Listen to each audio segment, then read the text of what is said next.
Mi nombre es Carlos Pech Martínez, ganador de la rifa del escáner Aute de Caravana del Mecánico al día 2020. Vienen para ti. Te invito a que te unas a la Caravana del Mecánico al día 2020 para que seas posible ganador del escáner y de las sorpresas que la Caravana del Mecánico al día 2020 con su grupo de proveedores tienen para nosotros los mecánicos. Gracias.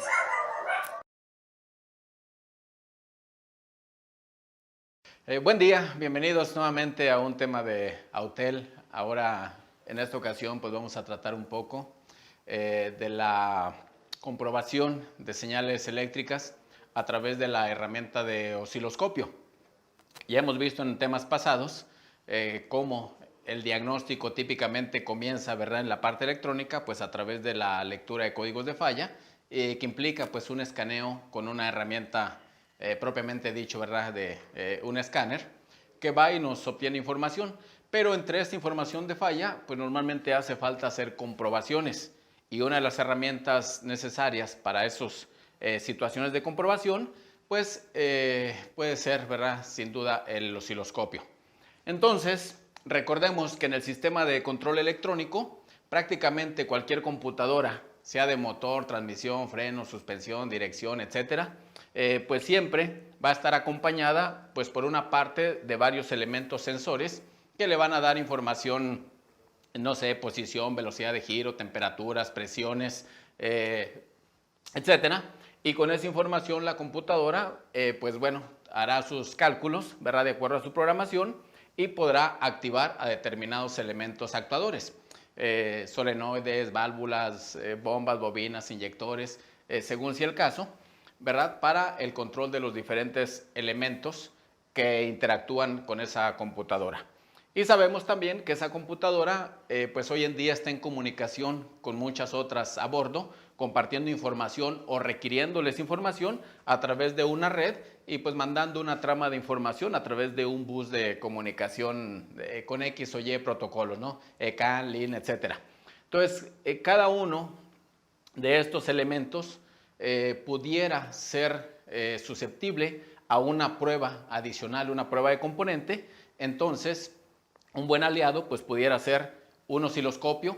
Hay otra, ¿no? Multímetros a veces es más que suficiente, algunas requieren un cierto tipo de inspección, en fin, pero un osciloscopio normalmente va a ser una muy buena aplicación para diferentes sensores, actuadores e incluso, obviamente, ¿verdad?, revisión de líneas de comunicación entre computadores. Entonces, en ese sentido, pues siempre tenemos un sensor que envía una señal, tenemos una computadora que obtiene esa información y hace su proceso y la utiliza para comandar la activación de ciertos actuadores. En este ejemplo, nuestro actuador pues viene acompañado, el cuerpo de aceleración, de un par de señales también de sensor, de posición, que retroalimentan si la instrucción que se viene dando de acuerdo a la requisición corresponde con la ejecución, ¿verdad?, que obtiene en este caso el actuador cuerpo de aceleración electrónico. Para ver la información en un osciloscopio, pues sí, hay diferentes opciones, pero como regla general, pues siempre van a haber diferentes canales que se pueden activar. Hay osciloscopios de 2 canales, por ejemplo, de 4, incluso hasta de más. Típicamente en el rango automotriz, pues un osciloscopio de 4 canales suele dar un excelente servicio. Entonces, pues es como el favorito, ¿no? 4 canales normalmente para ver información de manera amplia. Y cada canal pues va a tener sus controles, donde determinan el tipo de señal, los niveles, ¿verdad?, que me da la amplitud de la señal o me da la línea de tiempo, ¿verdad?, con mayor o menor amplitud también. Y entonces, pues siempre en la configuración del panel de visualización, pues siempre es necesario tomar en cuenta cantidad de canales, coordenadas, ¿verdad?, y amplitudes, y van a encontrar otro tipo de elementos. Ya dependiendo del osciloscopio, va a haber diferentes herramientas o diferentes opciones en el menú general que pueden ayudar a establecer el cómo utilizamos nuestra herramienta. Por supuesto, siempre cuando hablamos de la gama automotriz, siempre vamos a encontrar un disparador o un trigger, como le llamen, que va a servir para posicionar en algún punto la onda y poder observarla sin que se nos esté moviendo, ¿verdad? Es como ponerle un alto a la señal para poder captar su forma y sus características de dimensión, amplitud y demás. Entonces, bueno, a modo rápido de antecedentes, pues así se compondría un panel general de observación y sin más, vayamos a ver algunos ejemplos, ¿verdad?, de aplicación del osciloscopio en las diferentes componentes de un sistema de control electrónico. Para empezar, algo sobre sensores y veremos también actuadores y línea de comunicación más adelante, pero empezando por sensores, pues tenemos que hay una diversidad de sensores que se aplican, pero todos ellos pueden de alguna manera irse agrupando en diferentes categorías. Por ejemplo, si hablamos de una categoría de sensores que nos ayudan a ver posición y velocidad de giro, pues ahí tenemos sensores como el sensor de posición de cigüeñal, árbol de levas, velocidad del vehículo, sensor de velocidad de las ruedas en frenos ABS, sensores de velocidad de las flechas de entrada y salida de la transmisión, por ejemplo, entre otros, ¿no? Entonces, utilizan un principio similar de funcionamiento y entre ellos, pues podemos encontrar algunos tipos. Por ejemplo, dentro de esta categoría tenemos el sensor tipo inductivo, que en este ejemplo pues está representando una señal de sensor tipo SKP y tiene una forma de onda sinoidal o sinusoidal. Otro tipo de sensor común pues son los de efecto Hall. Para nuestro ejemplo pues lo vemos aquí graficando una señal de un sensor de posición de árbol de levas y este efecto Hall, a diferencia del anterior, pues nos da como resultado una señal de forma cuadrada.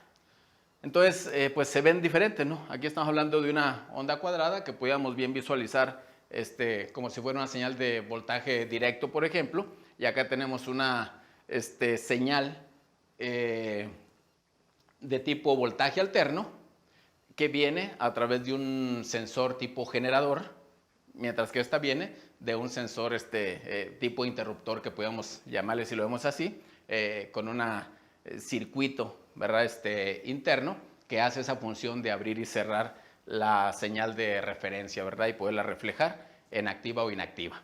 En fin, en estos sensores, independientemente del tipo, pues siempre es importante para observar la buena posición, que sirvan bien de referencia o de sincronía, pues que la señal sea normal.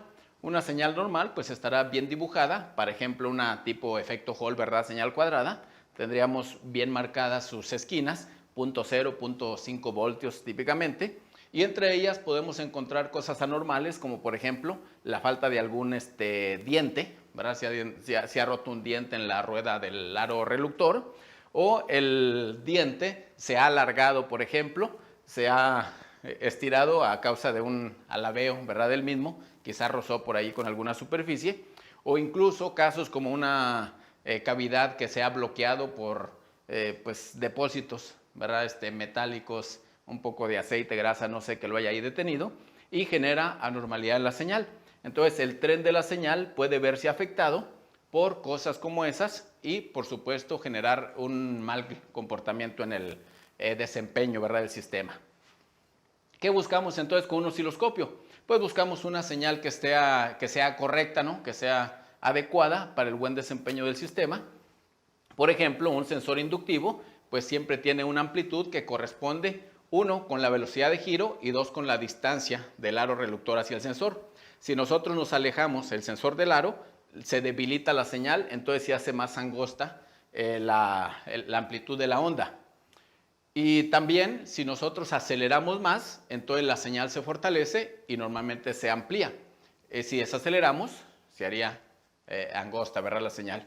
Entonces, una señal normal, pues siempre vamos a tener, considerando estas situaciones, pues siempre vamos a tener una franja, ¿verdad?, de límites más o menos acordes constantes. Y en cambio, si tenemos desgaste o tenemos daños, por ejemplo, en ruedas dentadas o en los ejes donde se montan, pudiéramos tener comportamientos bastante erráticos que por supuesto llevarían a un mal desempeño en el sistema. En el caso de un sensor de efecto Hall, pues la señal debe ser perfectamente cuadrada, 0,5, según se va activando o no activando el circuito interno, ¿no?, el sensor. Cuando hay falla en el disruptor, por ejemplo, entonces esa señal ya no es cuadrada, se vuelve como dientes de sierra, o incluso a veces de efectos menores, pareciera que el sistema funciona bien, pero generan ligeras diferencias en la cuadratura, ¿verdad?, del sensor. Entonces son cosas que se pueden estar observando solamente a través del monitoreo de un oscilograma con un osciloscopio. Un par de ejemplos, ¿verdad? Pues bueno, se hace la conexión a sensores de posición y vamos a observar en este caso cómo sería una señal, ¿verdad? Vean cómo aquí el tren de datos está fluyendo sin que lo detengamos en algún punto para ver la señal más estática. Para eso nos haría falta poner un trigger en algún punto, no sé, por aquí o por acá, por ejemplo, y eso nos tendría una imagen aparentemente fija que sí pudiera ampliarse o acortarse, pero siempre viendo un punto de referencia, como puede ser por ejemplo, diferenciación de la onda, ¿no? Entonces, ese es un ejemplo de cómo estamos captando información de un sensor de tipo posición y velocidad. CKP, SMP, velocidad de la rueda, dijimos, brechas de entrada, salida, transmisión, entre otros tantos que pueden utilizar en este ejemplo el principio de tipo generador o sensor inductivo, pero puede ser el tipo cuadrada, que es un sensor de efecto Hall. Vamos a ver este otro ejemplo. En este ejemplo tenemos una señal tipo cuadrada, un sensor, decíamos, tipo efecto Hall. En vehículos más viejos pues estaban los sensores ópticos, por ejemplo, en autos asiáticos, y presentaban una señal de este tipo también, aunque el principio de funcionamiento difiere pues ciertamente de lo que es el Hall actual. Pues una herramienta práctica nos va a permitir manipular, ¿verdad?, la amplitud de la señal o la longitud de manera sencilla, como en este ejemplo, no lo estamos viendo. Nos va a permitir arrastrar y sobreponer formas de onda para comparar, muy práctico, por ejemplo, cuando estamos viendo la sincronía entre árboles de levas y árboles de cigüeñal, pues utilizar este tipo de herramienta para verificar que la posición de los árboles pues sea correcta y sincronizada. Otro grupo de sensores que miden la presión, ¿verdad? Presión, diferentes tipos. Si hablamos en particular presión de fluidos, estamos hablando donde hay aire, ¿verdad?, donde hay líquidos, por ejemplo. Entonces ahí podemos fácilmente encontrar sensores entre diferentes categorías, por ejemplo los de presión absoluta del múltiple, presión barométrica, cuando físicamente los teníamos, ¿verdad?, hace tiempo, presión de tanque de combustible para el sistema EVAP, presión diferencial del sistema EGR, presión de aceite, puede estar en motor, puede estar en transmisión o en algunos otros sistemas, dirección, etcétera. Sensores de presión de fluidos, ¿verdad?, como el de la transmisión, entre otros. Entonces, sensores que miden presión, ya sea en una situación de condición neumática o hidráulica, pues prácticamente el principio de funcionamiento sería similar y pueden entrar en este tipo de categoría. Llevan una alimentación típicamente de 5 voltios, una línea a tierra y un retorno de señal, ¿no?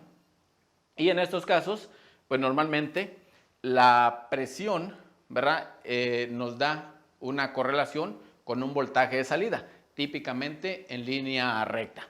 Entonces encontramos voltaje, tierra, señal y depende de los cambios de presión, pues nosotros obtenemos una salida de voltaje, ¿verdad?, a través de la interpretación, ¿verdad?, de la presión.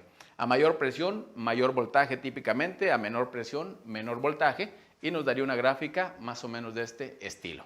Entonces esas cosas se pueden verificar con un osciloscopio también, y normalmente encontraríamos, en el caso de función de voltaje, pues encontraríamos una gráfica jugando a subir presión, a bajar presión, que nos vaya representando esos cambios de la presión en la prueba.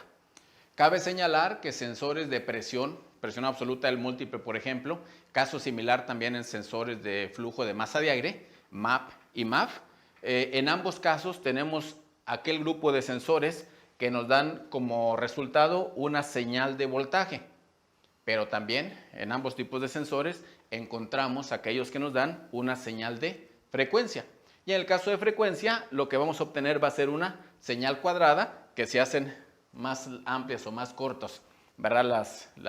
Los cambios, dependiendo de la cantidad de presión que nos esté representando el sensor.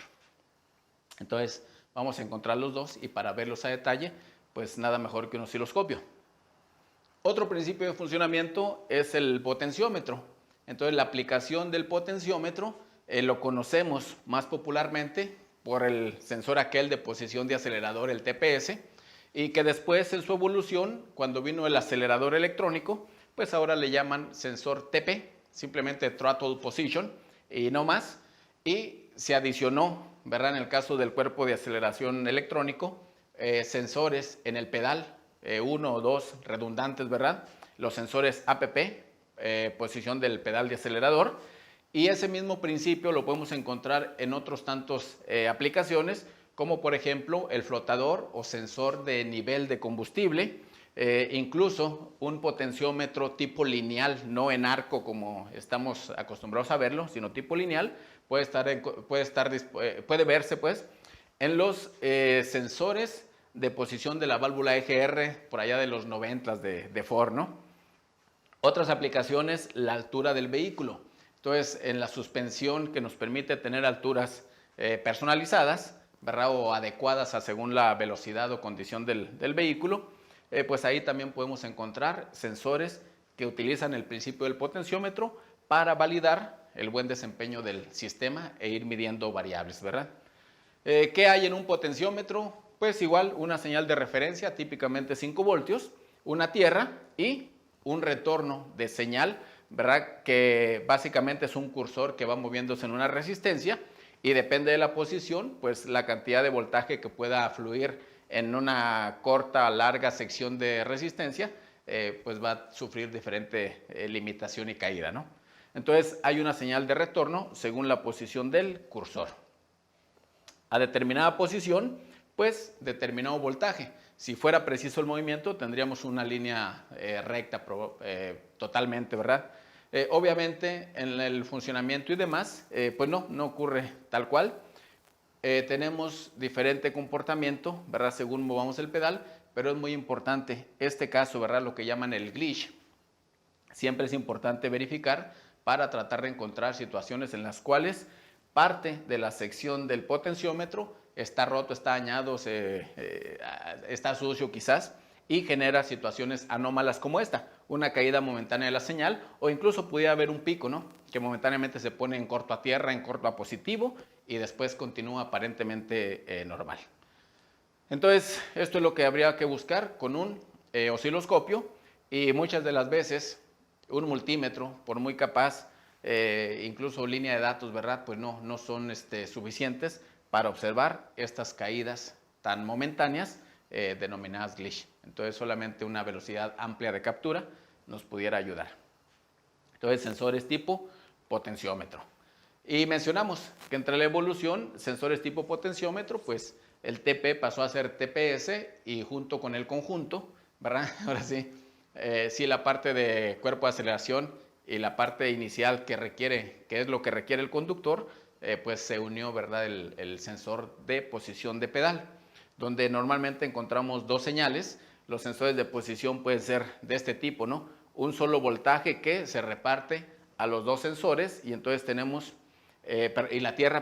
voltaje y tierra que se reparten a los dos y cada uno manda su propia señal dando un conjunto de 4 cables en la salida. O dos sensores que son totalmente independientes, cada uno con su voltaje, cada uno con su tierra y por supuesto cada uno con su señal, haciendo la dupla de 3. Entonces tendríamos 6 cables de salida, ¿verdad? Entonces cualquiera que sea el caso, tendríamos 4, tendríamos 6 cables o incluso más. Se habla de que podemos encontrar 9, yo no los he visto, ¿verdad? Pero en el caso de los sensores de posición, lo que sí es relevante es que normalmente las señales corren en diferente proporción, ¿verdad? El sensor 1, por ejemplo, va bastante más alto que el sensor 2, entonces el voltaje no es exactamente el mismo que retorna en ambos casos.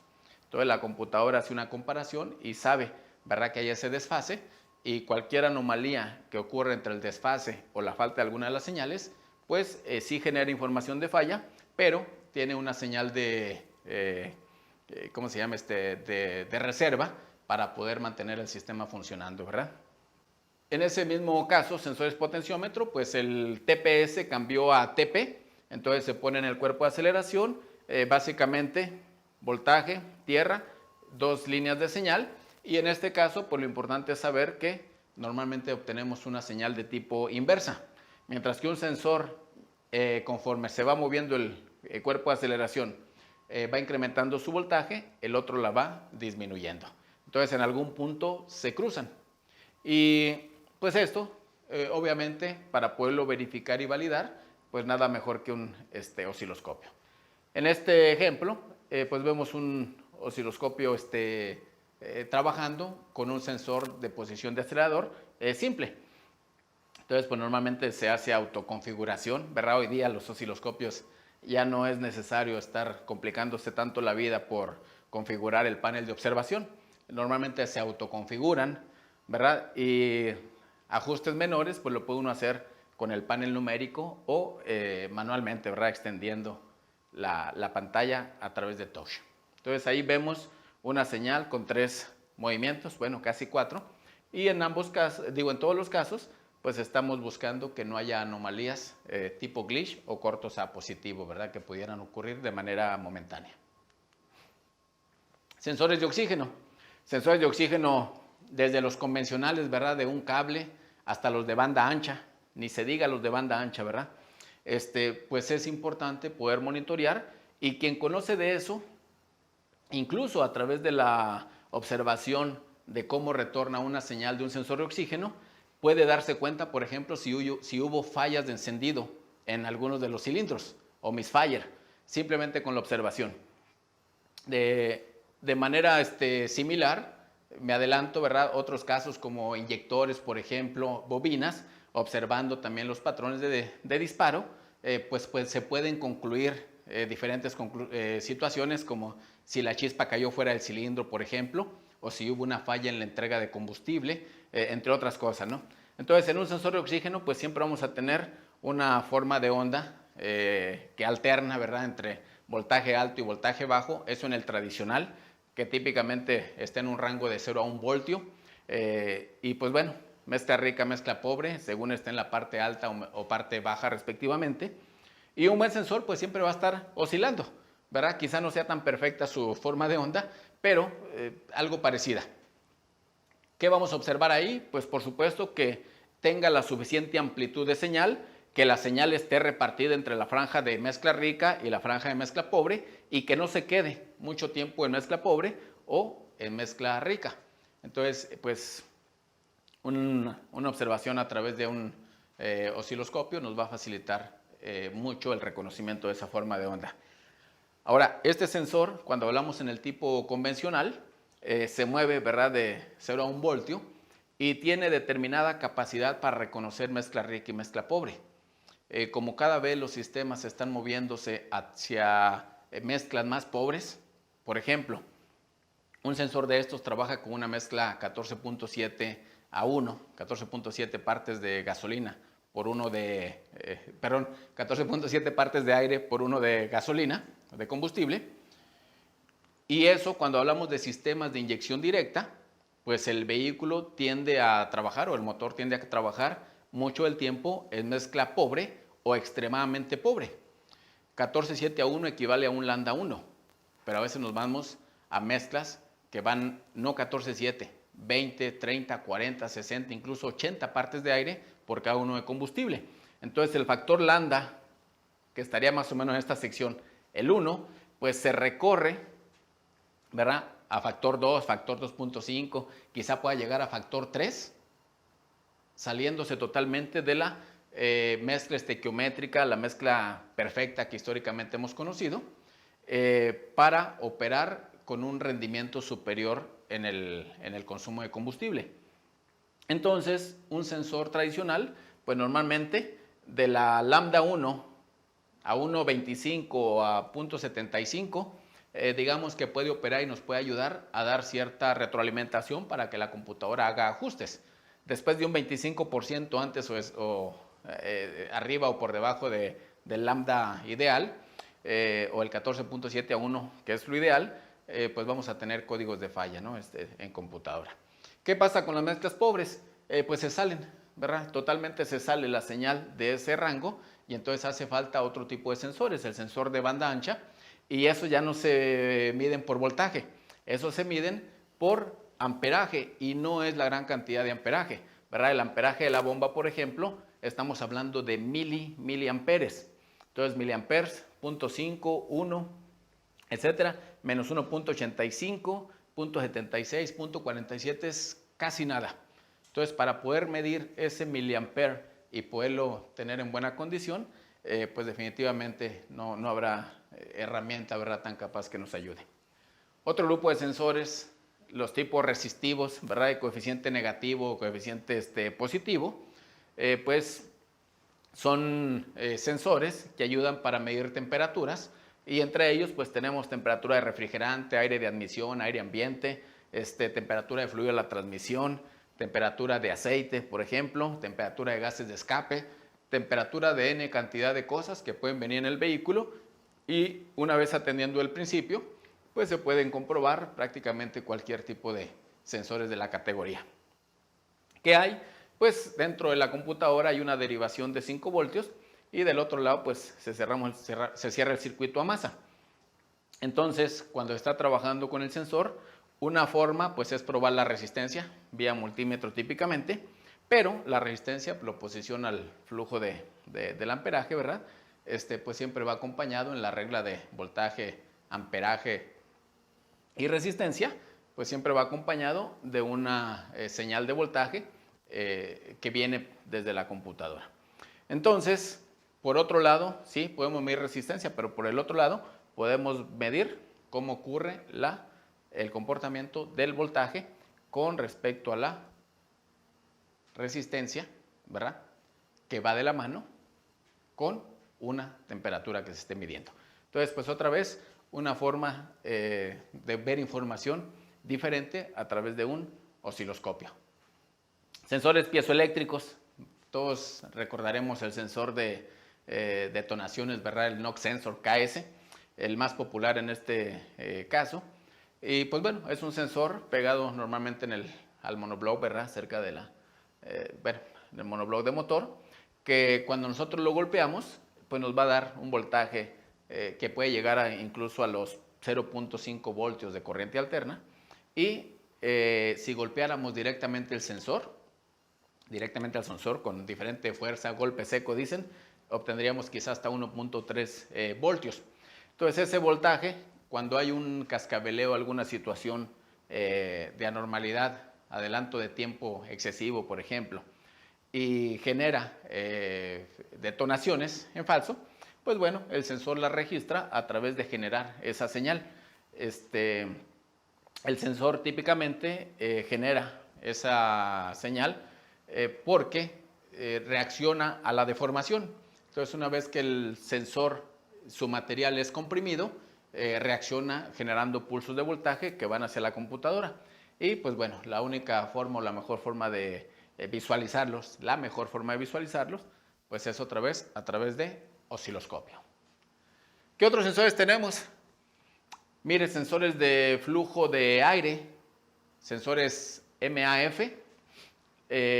Pues en la historia se han visto diferentes tipos, pero los más populares, digo, el BAF, nos acordamos, por ejemplo, el BAF, que era tipo Bane. Ese funcionaba o funciona todavía, los que anden por ahí, con el estilo de un potenciómetro. Pero ese evolucionó y tuvimos cable caliente, ¿verdad? Y el tipo película caliente, que pues como pueden ver en la imagen, uno está relacionado más bien con una señal de tipo onda sinoidal, ¿verdad?, de tipo voltaje alterno, y que básicamente lo que se busca es que la señal esté en buen nivel, que no esté a medio, ¿cómo se dicen?, a media proporción, ¿verdad?, o incluso muy bajo en términos de reconocimiento. Entonces, por eso para diferenciar, ¿verdad?, les pusimos aquí los 3 ejemplos. Entonces, una señal buena y señales debilitadas. Entonces, hay que comprobar la señal correcta. Y por el otro lado, pues tenemos sensores que en lugar de un voltaje me estarían dando una señal de tipo ¿cómo se llama? Tipo cuadrada, frecuencia, ¿verdad? Entonces, más que medir el voltaje, estaríamos midiendo la frecuencia, una señal que normalmente la vemos entre 0 y 5 voltios. E igual, pues bueno, mayor flujo, más frecuencia. Para ejemplos, pues, algunos de los sensores, pues dependiendo del principio de funcionamiento, los vamos a encontrar en los diferentes sistemas a bordo del vehículo. Entonces, los de presión, no importa, presión en motor, en transmisión, en frenos, en lo que sea, sigue siendo presión y el principio de funcionamiento típicamente aplica y lo pueden exportar, ¿verdad?, de un sistema a otro.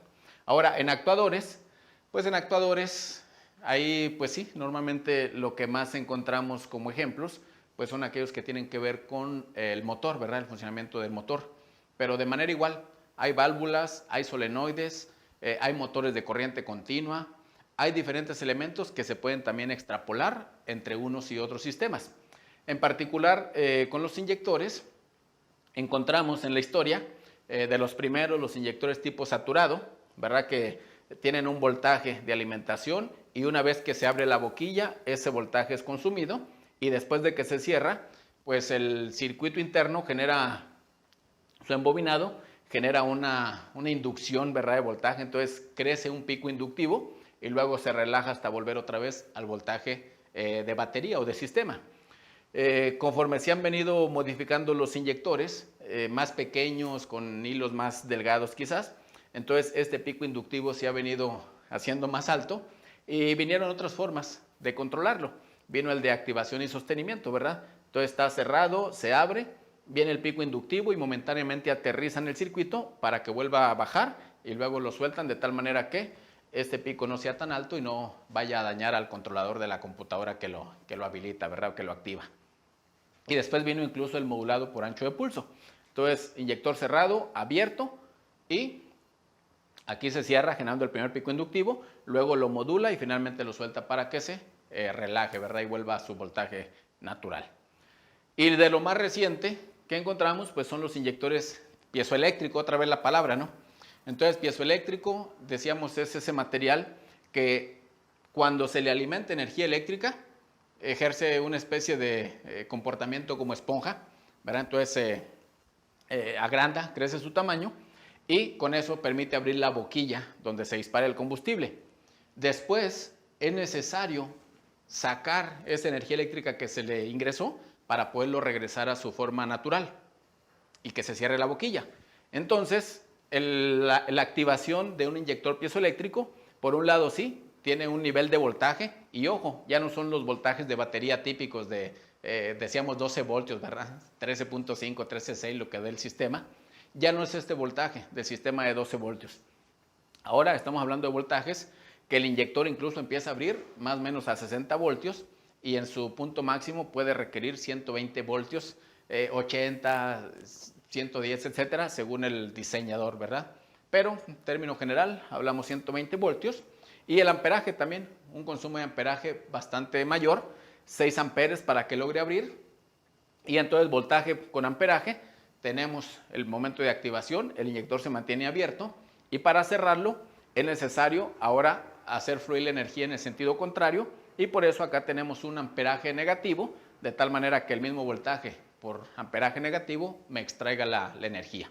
Entonces, pues, ¿cómo poder revisar ese tipo de inyectores en sus diferentes variantes y poder realmente diagnosticarlos, ¿no?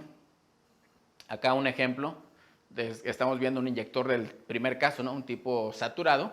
Entonces, pues, tenemos el voltaje del sistema, la activación, el pico inductivo y luego la relajación. Y se le pueden hacer medidas, ¿no? Se puede medir el ancho de pulso, la altitud, etcétera, en cada uno de los casos. Primario y secundario de ignición. El que más se observa, pues, típicamente es circuito secundario, pero tenemos la posibilidad, ¿verdad?, de ver ambos. Entonces, pues bueno, el sistema está en voltaje natural, luego cuando se empieza a cargar la bobina en el lado del circuito primario, pues se consume esa energía. Finalmente, cuando la suelta, está la sección del disparo, ¿verdad? Y la línea donde la chispa se mantiene activa dentro de la cámara de combustión y luego finalmente nos estamos relajando para volver a voltaje de batería. Del lado secundario, pues similar, ¿verdad? Tenemos la sección de carga o el duel, tenemos la línea de ignición, el tiempo de quemado y luego la relajación. Entonces, otra vez, observar este tipo de patrones a través de oscilogramas, pues es una necesidad a veces para poder realmente aterrizar un diagnóstico. En el lado primario estamos hablando, por ejemplo, de voltajes que llegan a 350 voltios y a lo mucho quizás 10, un poco más amperes. Pero en el lado secundario hablamos de 35,000 voltios, término promedio, carros más viejos 18,000, 22,000, pero carros más nuevos, otra vez inyección directa como referencia, se habla de voltajes que están en el orden de 60 o quizá 80,000 voltios. Entonces, para tenerlo en consideración y por supuesto manejar ese nivel de voltaje, pues requiere sí, un buen osciloscopio, unos buenos atenuadores y una relativamente buena técnica, ¿verdad?, de manejo de esos dos instrumentos. Aquí un ejemplo de una vista de un secundario de ignición, ¿verdad? Entonces, pues bueno, está ampliando la señal. La sección de carga o duel, sección de disparo, momento de chispa, ¿verdad?, la sección de chispa y la relajación. Eso en una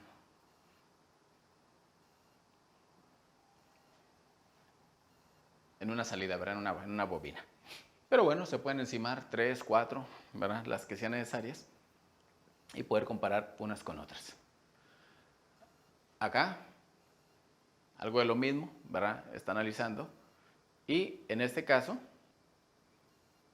está poniendo un cursor, primero un segundo cursor para medir. Tenemos un ancho de pulso de 2.4 milisegundos en ese inyector. Y bueno, este video nos interesó. Vean, bueno, tiene que hacer un pequeño ajuste. Ahí más representativa la medición. Ya quedó en 2.3 milisegundos. Esa es la medición de una bobina en un motor de 4. Entonces vean, es interesante cómo compara las otras. Y para hacer un diagnóstico, básicamente, a partir del tiempo de quemado o tiempo de durabilidad de la chispa. Entonces ese corresponde. La siguiente bobina también corresponde con el mismo tiempo de quemado. La tercera, estamos en lo mismo. Y la cuarta, vean la cuarta cómo se minimiza el tiempo de quemado. Y aunque aparentemente el vehículo está funcionando bien o aceptable, pues francamente tenemos un problema en una de las bobinas que no se comporta a la altura de las demás, ¿verdad? Ese a modo de ejemplo.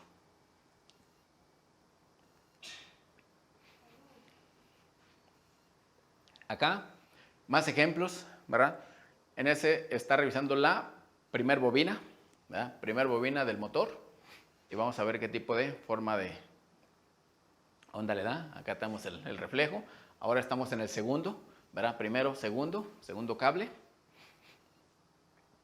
Y otra vez, acá tenemos la señal del segundo. Luego vamos con tercero y cuarto cables. Tercero y cuarto. Entonces, para este ejemplo, primero, tercero y cuarto tiene señales muy similares en la cuestión del disparo. Pero vean cómo en el segundo cilindro, pues no tenemos la parte positiva. Acá estamos limitados. Entonces hay un problema a través de su observación, pues encontrado para el cilindro número 2. Y el problema, pues bueno, a ver si alcanzan a apreciar. El problema es que hay agua dentro de la bobina, entonces se está derivando la chispa, se está derivando pues hacia la tierra del motor, ¿no?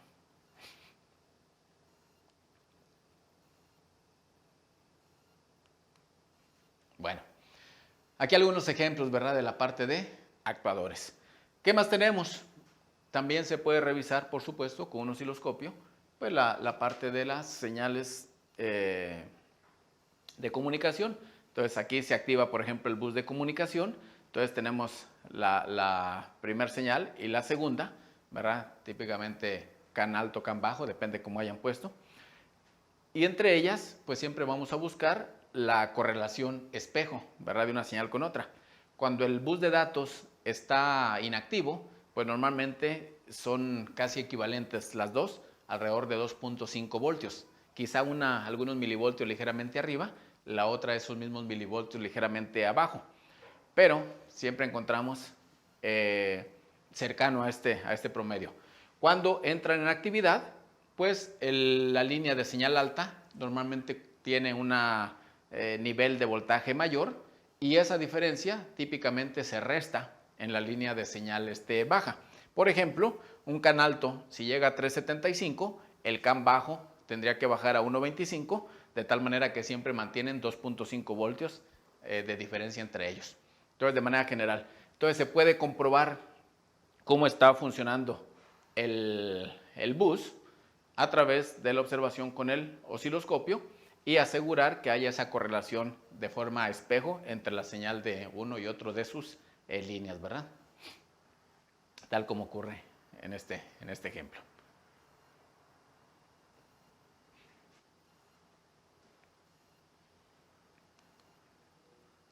Y más aún, cuando estamos hablando de comunicación, para los que tienen más experiencia en esta parte de la electrónica y de codificación de señales, pues un osciloscopio de buen nivel, ¿verdad? Típicamente les va a dar la opción de decodificar las series de datos. Entonces, pues encontramos la decodificación para comunicación de tipo CAN, LIN, FlexRay, los transmisores universales, transmisor receptor universal asíncrono, ¿verdad? RS232, entre otros, incluso un bus de comunicación a través de USB. Entonces basta seleccionar en qué canal lo quiero ver y qué tipo de protocolo quiero decodificar y pues bueno, obtendría alguna información, ahora sí, en datos más manipulables, ¿verdad? Para nuestras investigaciones o lo que ocurra, quien está más adelantado en este tema. Y en la parte de osciloscopio, ya lo habíamos visto hace algunos días en una de las presentaciones. Dentro de lo nuevo de Autel, pues está el MaxiSys Ultra, y el MaxiSys Ultra incorpora a lo mismo que su similar, ¿verdad? O su hermano menor, el MaxiSys MS919. Ultra y MS919 incorporan este nuevo módulo de comunicación llamado BCMI. El BCMI pues tiene la propiedad, entre otras cosas, de funcionar como un osciloscopio, como un multímetro, como un generador de señal y como un comprobador de bus de comunicación a través del puerto BD2. Entonces son esas 4 cosas adicionadas, más aparte, pues lo que ya conocíamos, ¿no? Una interfase de comunicación al vehículo, un BCI típico, con características de reflash, porque cumple los protocolos de J2534, entonces permite hacer programación de computadoras.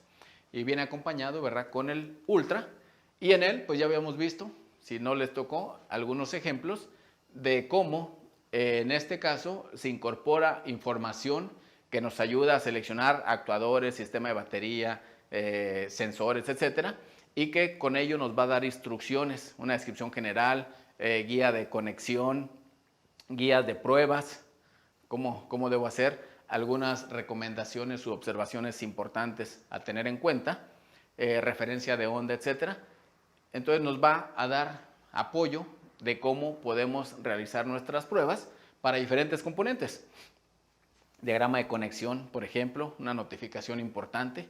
Entonces, cosas que debemos tomar en cuenta cuando estamos haciendo nuestras pruebas y pues bueno, que nos facilita mucho la ejecución porque incluso pues imágenes reales de vehículo, ¿verdad?, que nos van a ayudar, ejemplos, formas de onda de referencia y un montón de instrucciones, códigos de falla relacionados, etcétera, etcétera. ¿Okay? Entonces eso en esencia pues disponible en el MaxiSys MS919 y MaxiSys Ultra.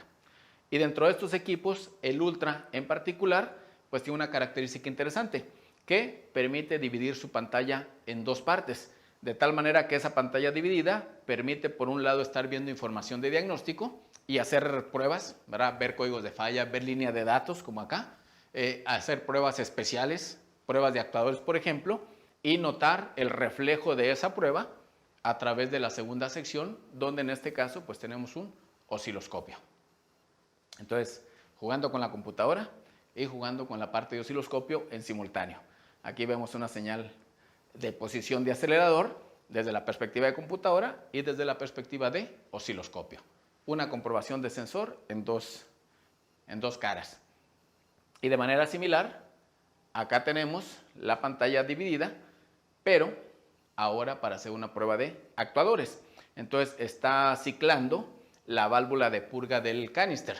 Válvula de purga del canister, desde la función de diagnóstico, entra a la parte de pruebas de actuadores y en la prueba activa empieza a ejecutar una determinada apertura de esa válvula, misma que en la otra sección está siendo monitoreada en su actuar a través del osciloscopio. Entonces aquí tenemos 10% de activación y pues vean el tamaño, ¿verdad?, de la señal, de la amplitud. Y conforme le vamos modificando, pues también acá de este lado estamos obteniendo el reflejo de esa mayor señal. Ahora estamos al 50% del ciclo. Entonces 50% del ciclo del tiempo abierto y 50% de tiempo cerrado. ¿Ok? Bueno. ¿Qué más tenemos? Pues miren, este ejemplo de cómo utilizar un osciloscopio para revisar sincronía, pero pues bueno, mejor que nos explique el que lo conoce, ¿verdad? En este caso, el ingeniero Neri, Jorge Neri, que nos hizo favor de compartirnos, ¿verdad?, algo de lo que él estuvo probando en su taller. Entonces ahí tiene conectados el sensor de posición de cigüeñal y sensores de posición de árbol de levas. Dos sensores de levas, uno de cigüeñal, y observa la sincronía entre ellos. Entonces en este video nos explica cómo a través de las tres señales puede entender la correlación entre unas y otras. Hicimos un pequeño recorte, ¿verdad?, de 4 partes que nos envió y por ahí les estaremos publicando seguramente todo el video completo para que lo consulten, ¿verdad? Entonces, ¿qué está haciendo? Pues bueno, primero dice, necesito ver todo en un solo canal. Entonces lo junta las tres señales en un canal único y por supuesto es necesario ahora establecer una separación, ¿verdad?, entre uno y otro para poder analizar. La amplitud de la señal era no adecuada, entonces ajusta el canal para que le dé una señal más corta. Entonces de 5 lo pasa a 10 voltios por división y ahora vamos a ver su calibración del tercer canal, de 5 a 10 voltios por división, corriente directa en todos los casos. Entonces ahí tenemos los tres, no sobrepuestos, ¿verdad?, pero los tres a la vez. Y lo que sigue, pues ahora es ubicar la posición de las señales de correlación y medir y asegurar que después de una primera vuelta se mantengan esas distancias, ¿verdad?, de tiempo entre una y otra de las señales.